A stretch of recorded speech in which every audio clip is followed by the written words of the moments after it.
Hi, this is Nancy with On Point TV, Quilting with Nancy, and I'm so happy that you've decided to join us for our next quilting series. Our next quilting series is the one behind me, but that's not where it started. So I just want to show you a couple of the books that are available on our website, www.onpoint-tv.com. So the first book that started it all was The Learning to Quilt. Keep in mind that the first 150 videos are all about the Learning to Quilt series. I covered so many different things in that. Then we went to the Great Basics, and this is just a simpler version, a smaller quilt and 9-patch. So a really great beginner quilt, taking you through all of the basic steps from picking out your fabrics, cutting your fabrics, and putting the binding and label on that. And then the last one that we just did was Sunset Over Dublin, and this is the book that has 39 different patterns for 8-inch sampler blocks. They are all available, and now Great Lakes Voyage. Now that's the cool name that we came up with. Its real name is Learning to Quilt 2. So I took the concepts from the Learning to Quilt book and I've just amped them up. What is the next things that maybe you'd want to learn? Some more difficult projects. Some, just things that you might run into the longer that you quilt. Hopefully, you're always looking for the next challenge. So the Great Lakes Voyage could be your next challenge. Now, having said that, it's not that hard. Anybody can do it. You just take it one step at a time. So this too is available on our website at www.onpoint-tv. So for the Great Lakes Voyage, as always, I want to start by talking to you about how to pick your colors. It is still the most common comment I get from beginner quilters, even not beginners, even advanced quilters. That's the hardest part, picking colors. Now, I know that's not for everybody. My friend Cheryl, who is the person, so I guess I should have mentioned this earlier. My friend Cheryl helped me design this quilt. A couple years ago, we were at Quilt Festival down in Houston, and she saw how popular the Learning to Quilt was, and she's like, Nancy, you have to have a Learning to Quilt too, a Learning to Quilt too. Oh my goodness, what's Learning to Quilt 2 going to have? And she started running through all of the techniques that she wanted to learn. Then she drew it on a piece of paper. We've played with it along the way, and this is what we have come up with. So I'm going to start with the one behind me. This is what I'm going to call the light colorway, and I'll take you through step by step the colors that I chose for that. But the one thing you want to keep in mind is that for this quilt, I have used a large print in the large setting triangles and then a smaller version print of that same large print. Doesn't always have to be that way. On the one I'm going to work on, I'm going to have something different in here. But that's kind of the concept with that. The first one that I made was using Sue Penn's fabric, which are so beautiful. Sue is a designer for Free Spirit Fabrics, and she is an acrylic mixed media artist and a very good friend of mine. And she came up with this fabric, and I was just beyond head over heels over this fabric. Keep in mind at this point, this fabric's about 3 years old, so you would have a very hard time finding any of it. I'm sorry about that. But she does have new collections. So this started with this large floral. So this really, these guys are, they were 12, 14 inches around. They're so cool. And then I had the second choice was this. So these two being my large print and my small print. From this print, let me put that back up there so you can really see it. From this print is where I got all of my other colors. There is a black background within this fabric, so that's why black is so prominent all throughout the quilt. And from there, I just used other fabrics from Sue's collection. So I love this background stripe. The leaves here I used by cutting up parts of the big flower, but I could have used a green. I used some golds in my flowers. The real kind of accent color, and I can't show the whole thing, but right here is this light blue and this green. They really pop in this quilt. And then on the Lemoyne Star sections, you see the blue again. But black really being the really important background. Now with the next colorway, for what I call in the book, the light colorway, let me scooch this out of the way. As I mentioned, it started with this large print. So if you were looking for something similar to this, that flower is about the size of my hand. All right, so that's what I mean by large print. Doesn't have to be, but that's what I chose. Now from this, I did have another small print that I ran out of. I'm completely out of that piece.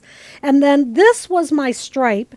So this ends up being the background in my applique here. And I really love that. And then it is in the setting triangles. When you look in the book, you'll see it be the setting triangles. But from this main fabric, I chose my other colors. So I chose a couple of different blues. Now this blue is actually a little bit teal. So I used two dark teals. Now you might be looking at this main print going, Nancy, that is not teal. Nope, this is very navy. But look at some of these other parts. They are teal. So I like the idea of bringing a little bit of a dark teal into it. Keep in mind, you don't have to be matchy-matchy. Everything does not have to match the exact. You don't have to look at that selvage and see those little dots. You can look at that print and pull out your colors. Now, then I used a green. You might notice there is no real green in this big print. Do you think the green goes with it? Yeah, I think the green goes with it. So again, you don't have to be super matchy-matchy. Then I needed some light. So here you can see this light teal here. That's a really great match. This orange. I used a couple of different orange. This happens to be one of my favorite oranges. I can't remember the company that came out with it, but I love this orange. It's got little speckles of golds and some darks. And look at how great it looks with this. Now, what I didn't use is any pinks. I could have used some pinks. There's always that possibility. I didn't use white either. Instead of a white, I used this cream, which actually these two both come from the same collection. But this cream, I love this. It has just these speckles going out throughout it with some dark teal, some light teal, some gold, and some cream. So that's how I chose the colors for what I call my light colorway, really indicating the background color.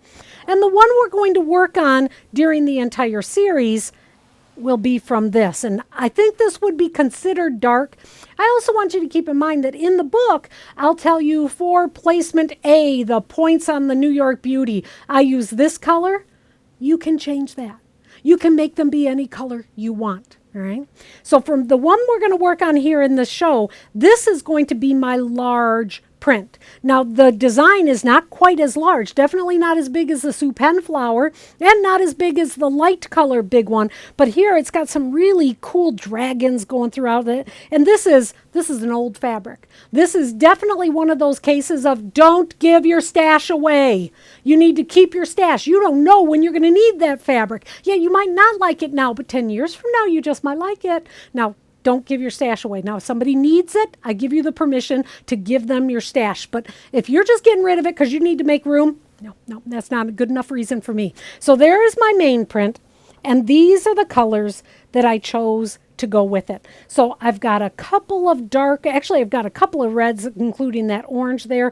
I indicated here what I'm going to use them for. The purples, I've got a true purple, that dragon, he's purpley, but then these kind of red purples. There is no red purple within this fabric. I just think it looks really great with it.